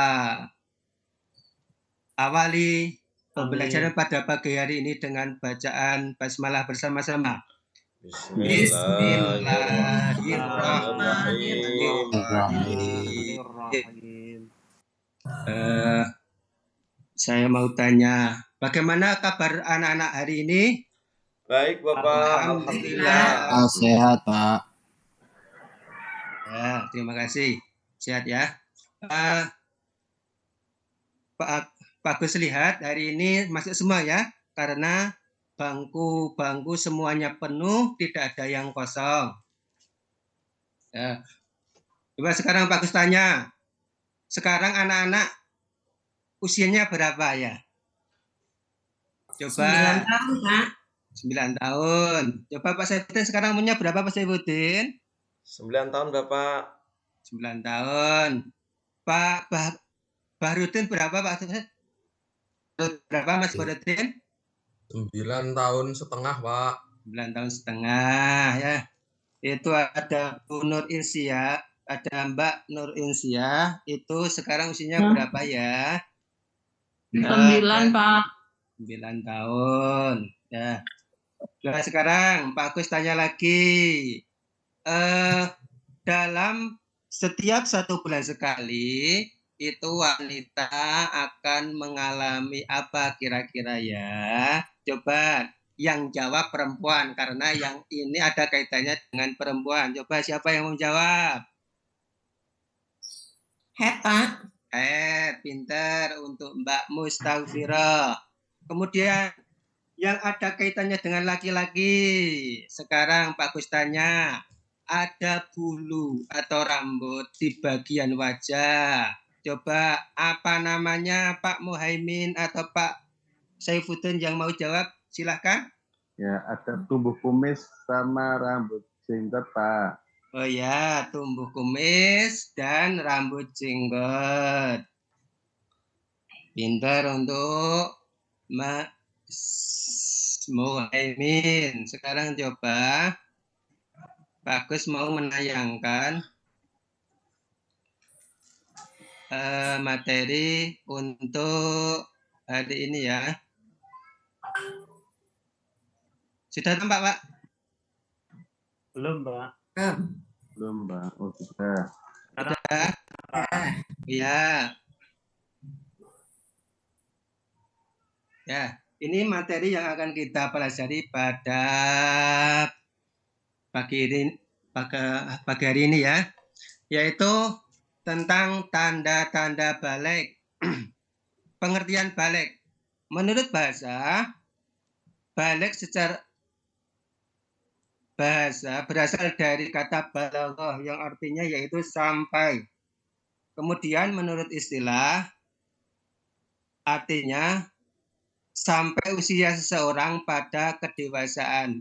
Jadi seseorang sudah balik, sudah cukup dewasa untuk berpikir dan bertindak. Itu kaitannya dengan balik. Jadi ketika usia sudah balik, itu sudah dijadikan titik awal dalam melaksanakan kewajiban menurut syariat Islam. Seperti sholat, kemudian puasa, Maksudnya di sini adalah sholat fardu ya, dan puasa bulan Ramadan ya. Kemudian selanjutnya tanda-tanda balik. Tanda-tanda balik yang pertama yaitu haid untuk anak perempuan yang berusia minimal 9 tahun ya. Ini seperti yang Pak Gus tanyakan tadi, yaitu 9 tahun untuk perempuan ya. Mungkin cepat atau lambat, cepat atau besok kapan belum tahu waktunya, pasti anak perempuan itu akan mengalami yang namanya haid. Kemudian yang kedua yaitu ikhtilam. Apa itu ikhtilam? Yaitu mimpi basah, yaitu ketika anak-anak ketika tidur itu tiba-tiba mimpi basah, atau ketika tanpa disadari ketika bangun anak-anak itu kok basah celananya, tapi beda dengan ketika anak-anak waktu kecil ngompol, kok beda airnya ya. Itu perlu dikonsultasikan kepada orang yang lebih dewasa, baik itu ayahnya atau kakaknya, ditanyakan kenapa kok saya tadi itu mimpi yang dikeluarkan itu kok seperti ini, coba dikonsultasikan. Nanti itu kaitannya dengan berarti anak-anak sudah balik, sudah diberi tanggung jawab untuk melaksanakan kewajiban-kewajiban sesuai dengan syariat Islam. Kemudian selanjutnya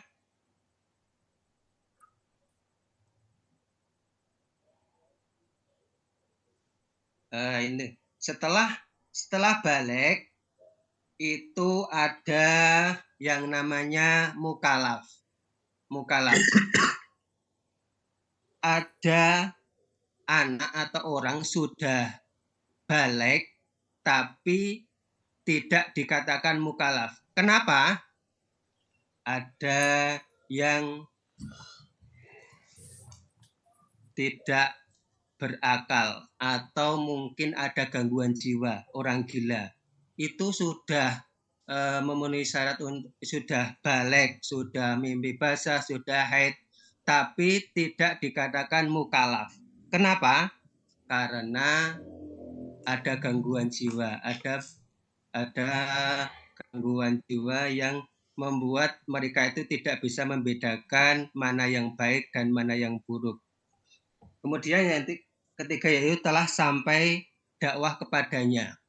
Untuk saat ini anak-anak di zaman sekarang ini tidak ada alasan untuk telah sampai dakwah kepadanya. Itu berlaku untuk masa mungkin dulu sebelum masa Nabi Muhammad ya, atau jahiliyah, atau dulu sebelum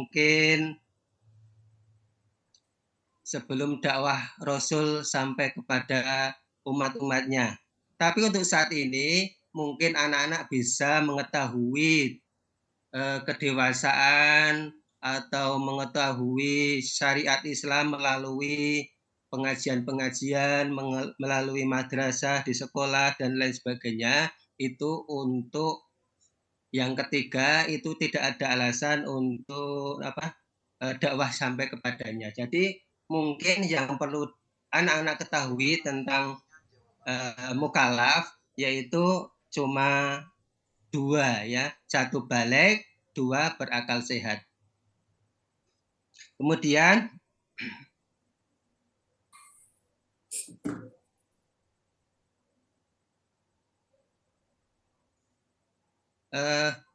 mungkin ini sampai sini dulu ya. Untuk materi selanjutnya yang kaitannya dengan haid dan sebagainya, kita akan sampaikan pada pertemuan yang akan datang. Dari sini ada pertanyaan, Anak-anak, coba kita ulangi lagi untuk Mas Nurmani. Pengertian balik menurut istilah apa ya? Balik menurut istilah. Mas Nurmani? Atau siapa yang bisa menjawab? Telah sampai usia seseorang pada kedewasaan, Bapak. Ya, terima kasih untuk Mas Saifuddin bisa menjawabnya. Kemudian tanda-tanda balik tadi ada berapa ya? Siapa yang bisa menjawab?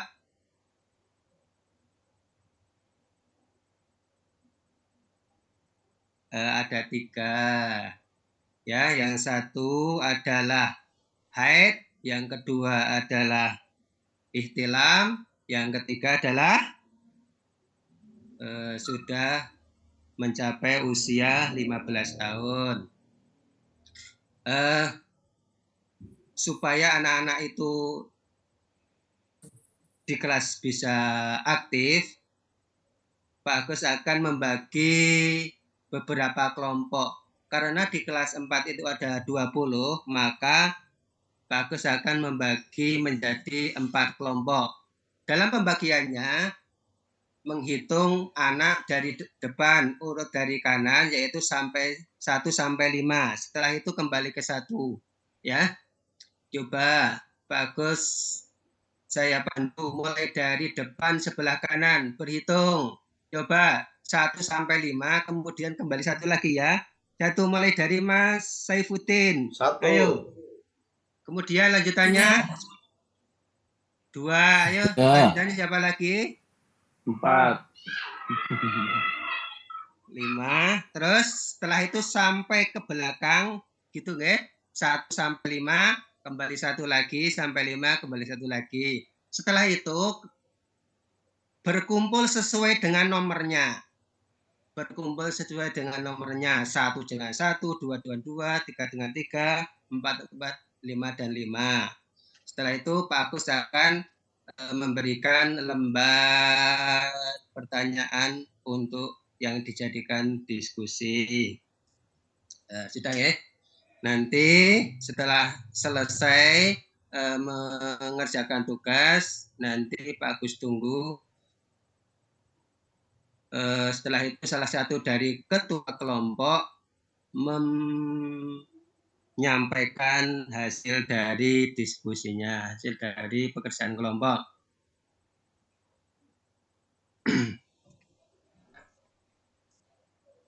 Ya, sudah kumpul semua ini ya, sudah sesuai dengan angka, kumpul dengan masing-masing kelompok. Terima kasih. Saya tunggu hasilnya.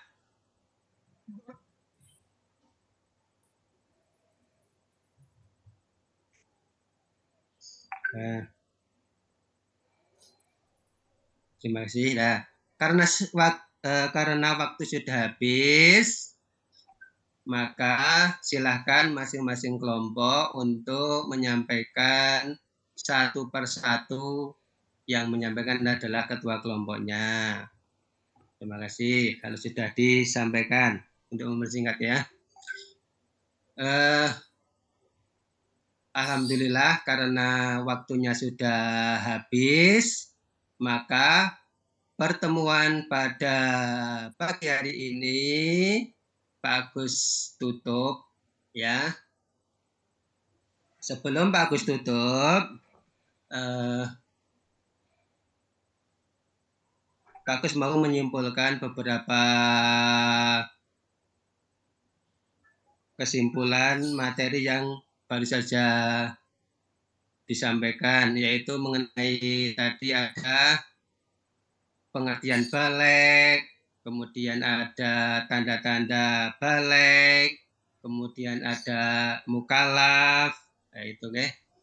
Intinya di situ adalah anak-anak untuk berbekal diri menyiapkan untuk menghadapi usia balik, ya. Ya mungkin ini saja dulu yang bisa Pak Agus sampaikan. Kurang dan lebihnya dari Pak Agus minta maaf yang sebesar-besarnya. Mari pembelajaran pada pagi hari ini kita tutup dengan bacaan kafaratul masjid bersama-sama. Bismillahirrahmanirrahim. Subhanakallahumma wa bihamdika asyhadu an la ilaha illa anta astaghfiruka wa atubu ilaik. Dari Pak Agus cukup sekian. Wassalamualaikum warahmatullahi wabarakatuh. Waalaikumsalam warahmatullahi wabarakatuh. Baik, terima kasih Pak Agus Salim. Tolong ditutup Pak. Oh iya Pak. Ya.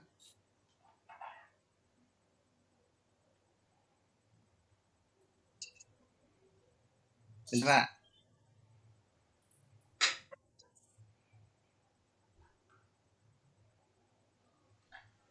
Tutup itu yang di atas itu loh Pak. Oh iya, maaf Pak. Kalau yang bawah itu yang share. Baik, terima kasih. Sudah selesai semuanya. Saya kira langsung aja Pak Ma'ruf mungkin ada catatan secara umum ya. Monggo Pak. Terima kasih Prof atas waktunya. Ada beberapa catatan yang perlu kami sampaikan secara ringkas saja. Dari 5 mahasiswa yang sudah tampil, dari Pak Saifuddin, Bu Nailul, Pak Taufik, Pak Badarudin, dan terakhir Pak Agus. Ya. Catatan saya, sekali lagi gunakan RPP atau modul ajar itu menjadi panduan Bapak Ibu dalam praktek. Ya. Kita coba matchkan dengan modul ajar yang sudah dibuat Bapak Ibu, memang masih banyak hal-hal yang belum bisa terlaksana atau belum sesuai dengan modul ajar yang sudah dibuat. Dari kelima mahasiswa ini penilaian saya atau dalam pandangan saya ini baru Pak Agus yang lumayan lah ya, modul ajarnya bisa agak sesuai dengan apa yang disampaikan. Saya dari yang paling akhir saja komentar saya, Pak Agus, hal teknis ya, ketika praktek mengajar pada pagi hari ini tadi dari awal sampai akhir, saya tidak melihat wajah Bapak secara sempurna gitu kan. Yang terlihat hanya pecinya saja gitu kan. Maaf, ini faktor laptop kurang. Nah, gitu kan. Itu kan jadi terlihat gitu kan. Nah, artinya apa? Performance guru itu akan dilihat oleh siswa. Ya. Ketika nanti real teaching, ketika nanti di kelas, Bapak Ibu akan dilihat dari ujung kepala sampai sepatu ya. Itu akan dilihat oleh siswa. Nah, ini pada kesempatan peer teaching kali ini Bapak juga harus bisa memikirkan tentang hal tersebut. Nah, begitu. Kemudian meskipun ini peer teaching, tetap memanggilnya jangan Pak atau Bu ya, panggilnya anak-anak atau Mas atau Mbak gitu. Tadi ada yang kelepasan tadi ya. Kemudian terkait dengan tahapan begitu ya, tahapannya di kegiatan awal begitu itu masih beberapa poin-poin yang belum terlaksana ya. Kemudian seperti nanti dipenuhi juga refleksinya belum. Yang menyimpulkan itu sebetulnya adalah anak-anak begitu ya, bukan gurunya yang menyimpulkan, tapi anak-anak begitu dengan arahan dari guru. Dan dominasi pembelajaran tidak hanya Pak Agus, yang lain juga Pak Saifuddin, Pak Gunailul, Pak Taufik dan Pak Badarudin ini dominasinya ceramah semua begitu. Dominasinya ceramah semua. Sehingga bagi saya cukup membosankan kalau saya jadi siswa begitu. Kemudian Pak Badarudin ya tadi, tolong diberikan penguatan ya. Tadi dalam penguasaan substansi ya, substansi materi Bapak luar biasa menguasai ya. Tapi dalam konteks pedagogisnya di kelas begitu, berikan reinforcement atau penguatan. Bagus, hebat, luar biasa. itu untuk melakukan kedekatan psikologis dengan anak ya. Itu bagian dari supaya anak juga memiliki motivasi yang tinggi. Oh, aku dihargai oleh guru saya. Begitu. Ketika ada respon dari siswa, berikan reinforcement begitu. Tadi tentang kesesuaian dengan modul ajar ya. Itu masih banyak hal yang belum sesuai, tidak dipraktekkan. Kemudian Pak Taufik ya, Pak Taufik. Persiapan teknis ya perlu dimaksimalkan ya Pak Taufik, persiapan hal-hal teknis ya sehingga masalah kendala sinyal, kendala apa dan sebagainya itu harus dimaksimalkan dalam persiapannya. Iya, Lalu Pak. keterampilan dalam kondisi kelas ya. Supaya apa? Supaya peserta didiknya aktif. Apakah ada yang bertanya, diem semua itu. Berarti kan guru tidak menguasai kelas. Atau diemnya itu nggak tahu atau diemnya tahu gitu loh. Jangan-jangan diemnya nggak tahu, berarti kan tidak tercapai yang menjadi target pembelajaran. Maka suasana kelas harus dihidupkan supaya peserta didik itu aktif. Kemudian Bu Nailul masih terlepas juga kata-kata Bu atau Pak begitu. Kemudian pendahuluan itu perlu diefektifkan waktu ya. Efektifkan waktu. Nggak usah kemana-mana ceritanya ya, tapi sesuaikan dengan apa yang sudah direncanakan di dalam modul ajar. Tahapannya bla bla bla bla 1 2 gitu terusnya. Jadi nanti apa namanya tidak fokus kepada apa yang menjadi tujuan pembelajaran. Lalu rata-rata belum sampai pada asesmen yang terstruktur ya, baru pada tahap tanya jawab begitu. Kecuali tadi Pak Agus sudah memberikan anak-anak silakan kerjakan begitu ya, itu ya singkat lah seperti itu. Oke, kemudian Pak Saifuddin ya, itu kesiapan belajar peserta didik perlu dikondisikan dulu ya, kesiapan belajar peserta. Kemudian terkait juga dengan apa namanya tahap-tahapnya sesuaikan dengan modul ajar yang sudah direncanakan. Secara umum Bapak Ibu demikian prinsipnya yang belajar itu siswa ya, bukan gurunya. Maka bagaimana anak-anak itu bisa aktif dominan pada sebuah pembelajaran. Gurunya itu belajar apa? Belajar menjadi lebih baik dalam mengajar. Itu yang penting. Demikian Bapak masukan saya. Saya kembalikan waktunya. Prof. Tasman, monggo. Terima kasih Pak Ma'ruf atas komentar dan juga catatannya. Mudah-mudahan nanti bermanfaat ya bagi Bapak Ibu sekalian. Ya, Saya mungkin menambah beberapa catatan, tapi ini mungkin sifatnya lebih ke saran ya. Yang pertama, apa yang Bapak Ibu tampilkan ya dalam peer teaching itu mungkin saya nggak tahu ya, tapi ini menduga, mudah-mudahan tidak betul. Menduga bahwa itu cerminan dari apa yang selama ini Bapak Ibu lakukan ketika mengajar di kelas. Tapi ini dugaan ya, dugaan. Kalau misalnya tidak benar ya alhamdulillah. Nah, tapi kalau benar itu artinya bahwa Bapak Ibu itu nanti setelah selesai PPG ini perlu yang pertama merubah paradigma ya tentang pembelajaran. Karena sekarang paradigma pembelajaran itu kan sudah berubah ya. Di antaranya misalnya tadi sudah disinggung, sekarang ini paradigmanya itu bukan guru mengajar, tetapi siswa belajar. Bukan guru memberitahu, tetapi siswa mencari tahu. Dan seterusnya lah itu. Jadi paradigma-paradigma itu saya kira ini perlu untuk diamalkan ya dalam praktek pembelajaran. Nah mungkin karena tradisinya seperti itu ya secara bertahap ini saya kira perlu disempurnakan, diperbaiki lah. Jadi intinya supaya siswa yang belajar bukan guru mengajar ya, dan siswa yang mencari tahu bukan gurunya yang memberitahu. Sehingga dalam hal-hal batas tertentu ya perlu ceramah, tetapi bagaimana yang lebih dominan justru guru mengorganisasi dan memfasilitasi siswa untuk belajar. Itu saran saya ya, jadi perlu ada perubahan paradigma itu. Kalau Pak, selama paradigma guru itu tidak berubah ya mungkin kebiasaan-kebiasaan itu akan terulang.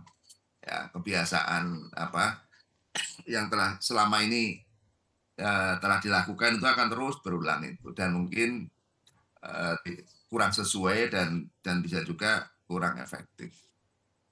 Karena itu maka ini mungkin Bapak Ibu guru ya sedikit agak ini catatan ya di antara faktor yang mendorong atau menjadi pertimbangan kenapa perlu ada perubahan pembelajaran ya diantaranya dengan kurikulum merdeka itu karena katanya siswa di Indonesia ya student in school ya but not learning itu katanya begitu ya bahwa siswa-siswa itu mereka berada di sekolah berada di madrasah but not learning tapi mereka itu nggak belajar ya, mereka nggak belajar. Nah, ini sekarang tantangannya itu adalah bagaimana guru membelajarkan bukan bagaimana guru mengajarkan. Ini harus saya kira penting ya. Itu yang pertama. Yang kedua juga perlu ada peningkatan sikap profesional ya. Peningkatan sikap profesional itu yang dimaksud adalah di antaranya adanya kemauan ya dan usaha untuk terus memperbaiki hal-hal yang mungkin masih dinilai kurang sempurna. Baik itu yang berkaitan dengan substansi, berkaitan dengan apa ya aspek-aspek yang lain. Jadi ada sikap profesional itu harus ditumbuhkan. Kemudian yang ketiga itu adalah peningkatan kompetensi berkelanjutan. Baik itu yang berkaitan dengan kompetensi pedagogisnya, kompetensi profesionalnya, bahkan juga teknis yang tadi sudah disampaikan ya. Bagaimana misalnya menyiapkan RPP atau modul ajar yang benar, bagaimana merumuskan tujuan ya, merumuskan tujuan yang benar, bagaimana merumuskan indikator yang benar. Itu saya kira penting. Nah, Bapak Ibu sekalian, Ibu Bapak saya kira sudah pengalaman itu sudah cukup ya.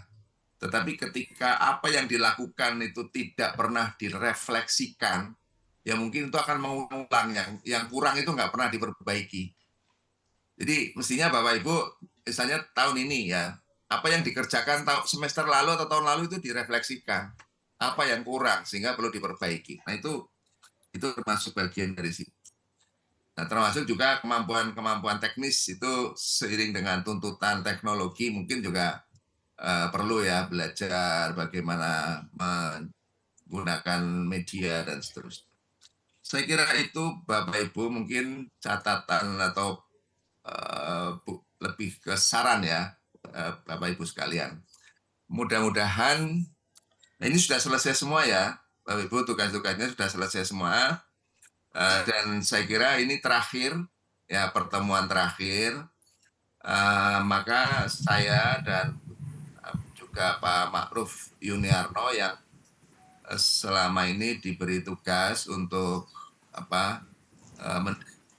mendampingi Bapak Ibu sekalian.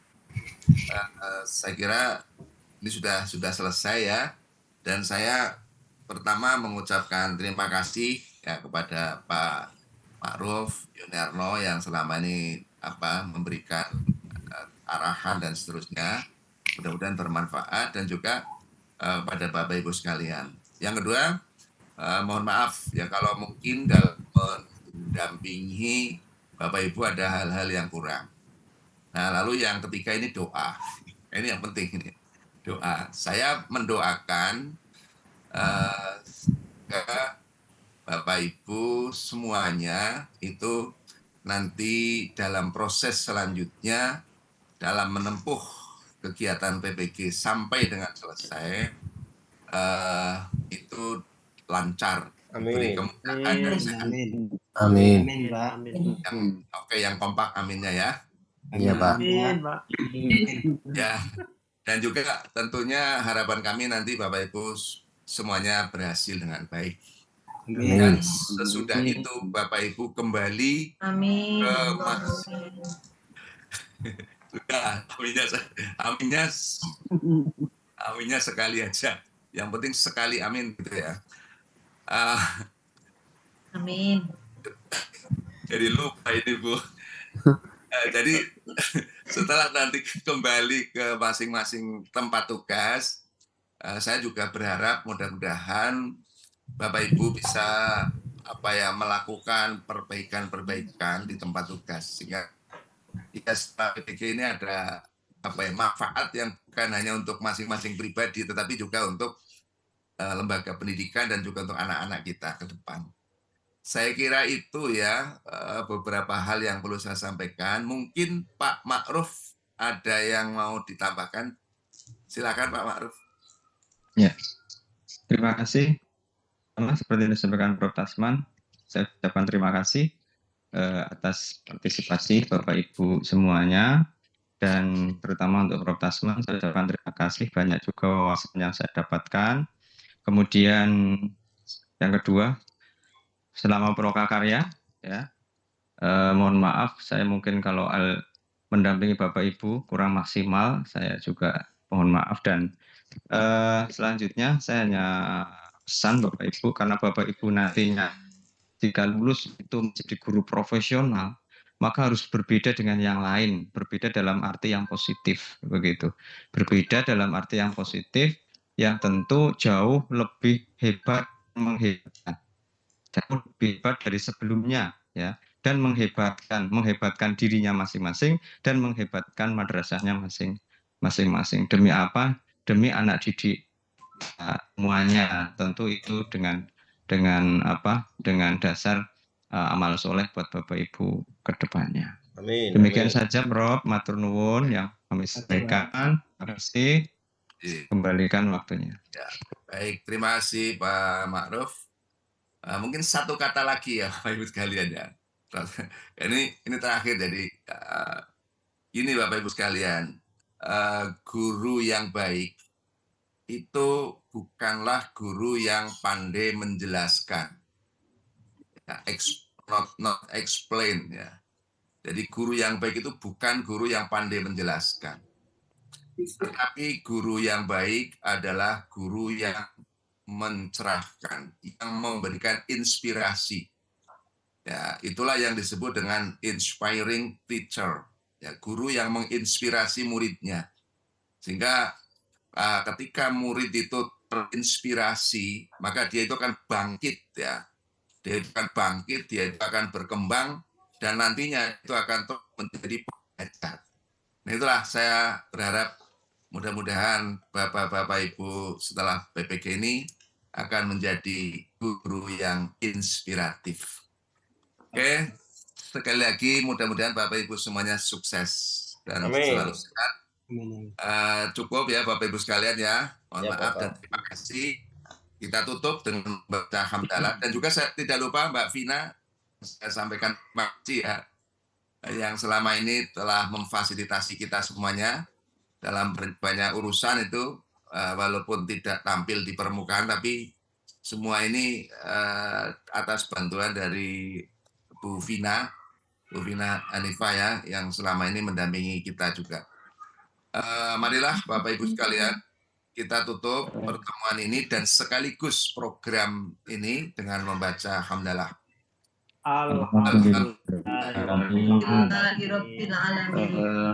Assalamualaikum. Sebelum ditutup oleh Bapak, Pak. Oh iya, ya. Silakan. Mohon maaf. Terima kasih Pak ya. Terima kasih. Selanjutnya, sebelumnya, Assalamualaikum warahmatullahi wabarakatuh. Waalaikumsalam warahmatullahi wabarakatuh. Bapak Profesor Tasman yang kami hormati, kepada Bapak Umar yang hormati, dan juga teman-teman kelas 4A yang saya hormati. Sebelumnya, saya mohon maaf memberikan diri untuk matur, dan tadi mohon maaf Bapak mau saya hentikan sebentar.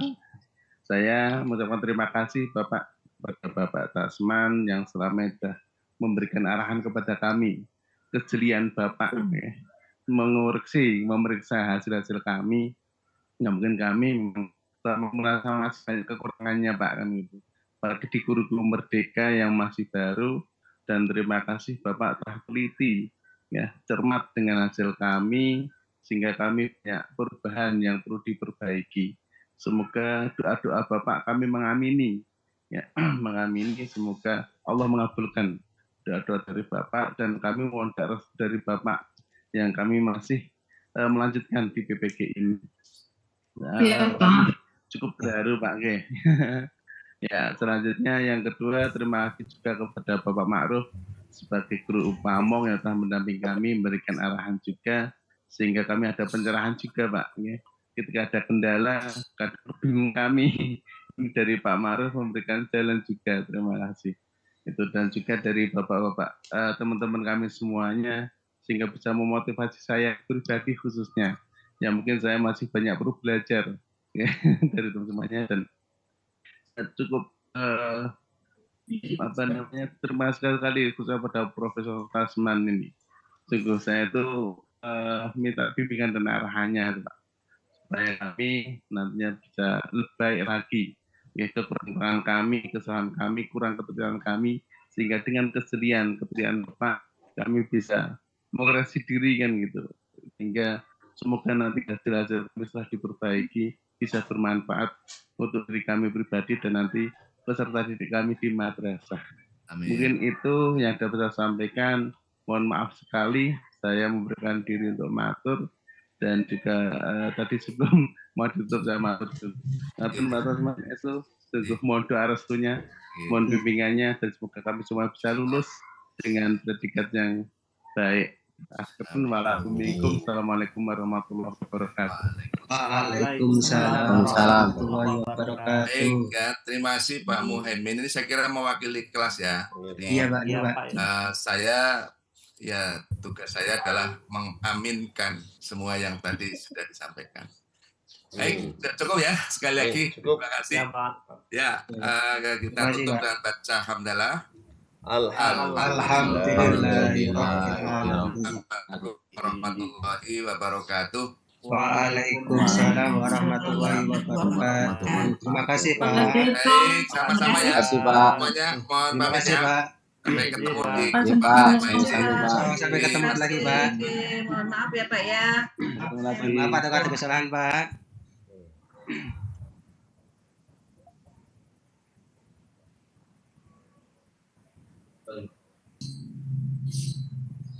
Monggo Pak Saifuddin.